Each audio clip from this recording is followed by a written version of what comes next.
नमस्कार, मैं हूं पवन त्यागी।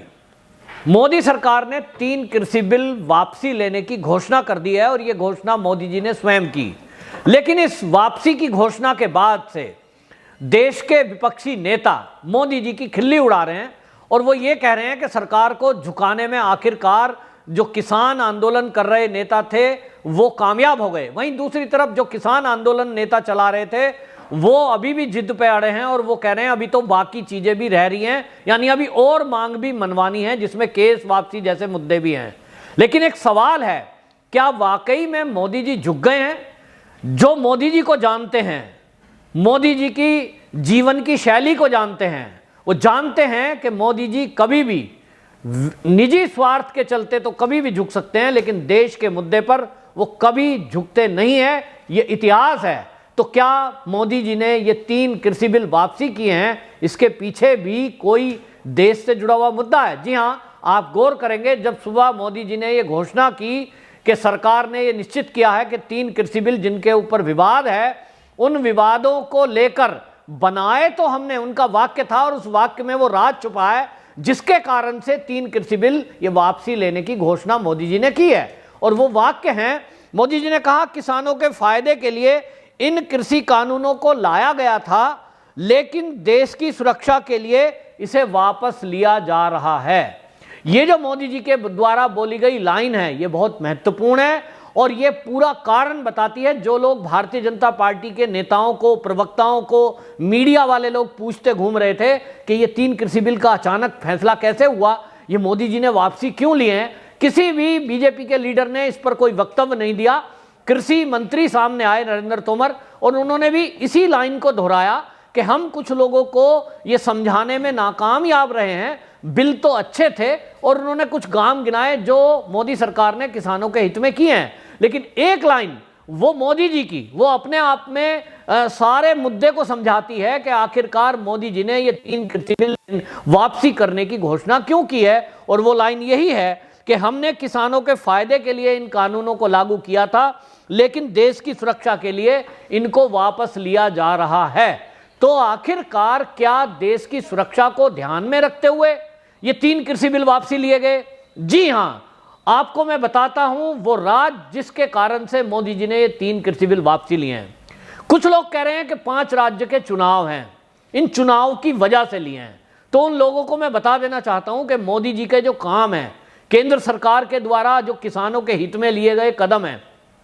उसके तहत इतने काम हुए हैं कि मोदी जी की सरकार तो वैसे भी 5 राज्य में, यानी भाजपा की सरकार आने वाले चुनाव में 5 राज्यों में वैसे भी बन जाएगी। योगी जी का कोई काट नहीं है। उत्तर प्रदेश में फुल फ्लैश भारी बहुमत से, और अगर कहूं तो पिछले से भी ज्यादा वोटों के वो जीतकर सरकार बनाने वाले हैं। वहीं पंजाब की अगर बात करें, वहां भी जिस तरह से कांग्रेस की पंजाब के अंदर फूट हुई है, उसके बाद वहां भारतीय जनता पार्टी की गठबंधन की सरकार बनना तय है। तब बिल वापसी क्यों लिए? इस पे जो मोदी जी ने बोला, देश की सुरक्षा को ध्यान में रखते हुए। तो आप याद करिए कि जब सीए लागू हुआ था, उस समय वो सीए जब लागू हुआ था तो देश में रहने वाले जो मुस्लिम हैं उनमें किसी का भी नुकसान नहीं था, लेकिन उसके बावजूद आंदोलन चलाए गए, देश के अनेक हिस्सों में धरने और प्रदर्शन किए गए। देश की राजधानी दिल्ली में बड़े पैमाने पर आगाजनी, लूट और हत्या और हिंसा हुई, जिसमें आईबी अफसर को बुरी तरह से मारा गया था। इस हिंसा के पीछे पीएफआई का हाथ आया था और लगभग 1.5-2 करोड़ रुपए की फंडिंग इसके पीछे का खुलासा हुआ था। केस अभी भी चल रहा है, कुछ लोग जेल के अंदर बंद हैं। और उस समय एक वाक्य मोदी जी ने बोला था, वो वाक्य था कि शाहीन बाग एक प्रयोग है। ये प्रयोग है, तो लोग समझ नहीं पाए थे कि मोदी जी कहना क्या चाह रहे हैं। वो फिर दिखाई दिया कि जब किसान आंदोलन चलाया तो कृषि बिल वाकई में किसानों के हित के लिए हैं, लेकिन उसके बावजूद किसानों का चोला पहनकर बहुत सारे लोगों ने उसी ट्रेंड में, जैसे शाहीन बाग बनाया था, ठीक उसी तरह सड़कों को घेर कर वो बैठे, लेकिन चोला उन्होंने ओढ़ा था किसानों का। और प्लानिंग उनकी ये थी कि मोदी सरकार को इतना उकसाया जाए कि वो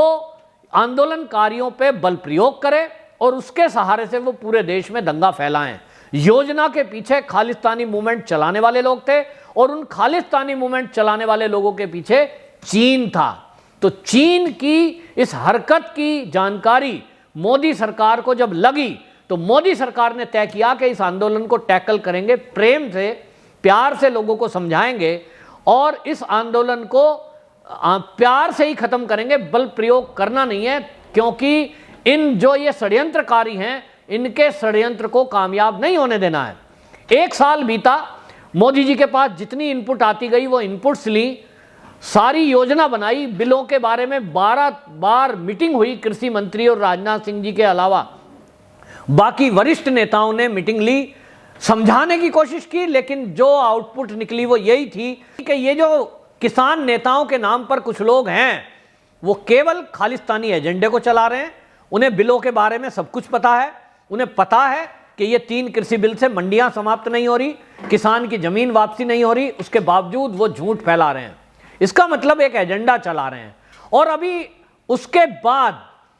बाकायदा जो हमारा इंटेलिजेंस विभाग है, अभी हाल ही में कुछ देशों के एनएसए दिल्ली में मीटिंग के लिए आए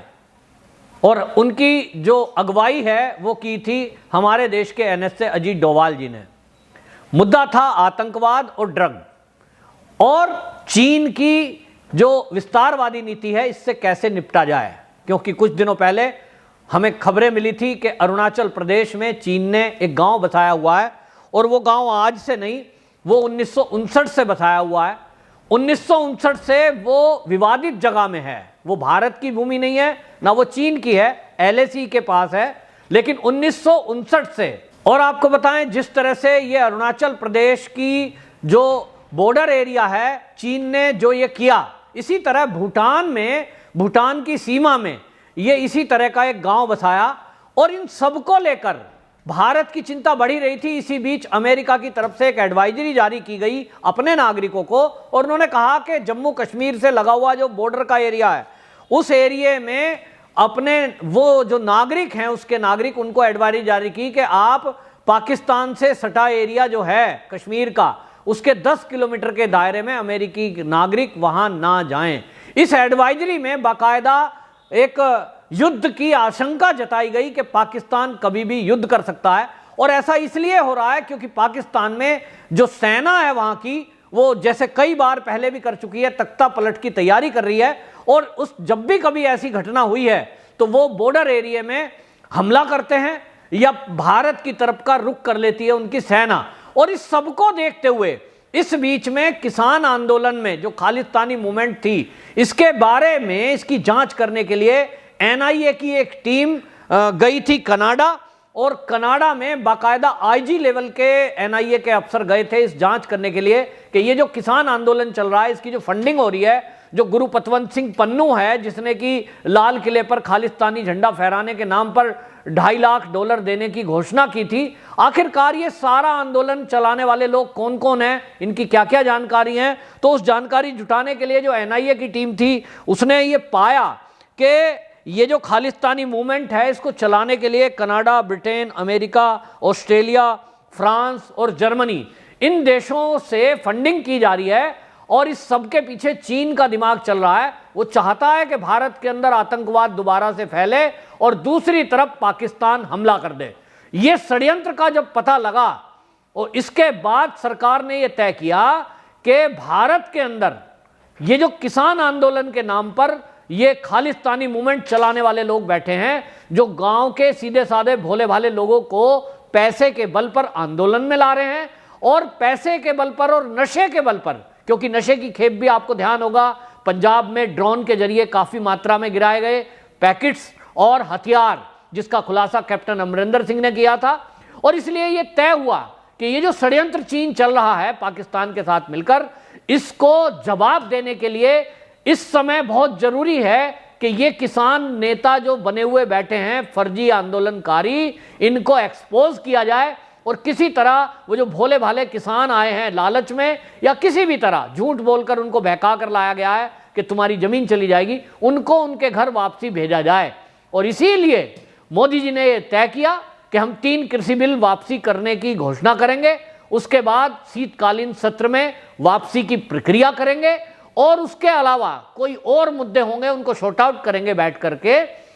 लेकिन देश के अंदर कोई भी आतंकवादी घटना को या आतंकवादी मूवमेंट को, खालिस्तानी मूवमेंट को चीन के इशारे पर, पाकिस्तान के इशारे पर कोई चलाने का प्रयास करेगा, उनके षड्यंत्रों को विफल कर दिया जाएगा। और इसलिए किसान आंदोलन को किसी भी शर्त पर खत्म करने का तय सरकार ने किया।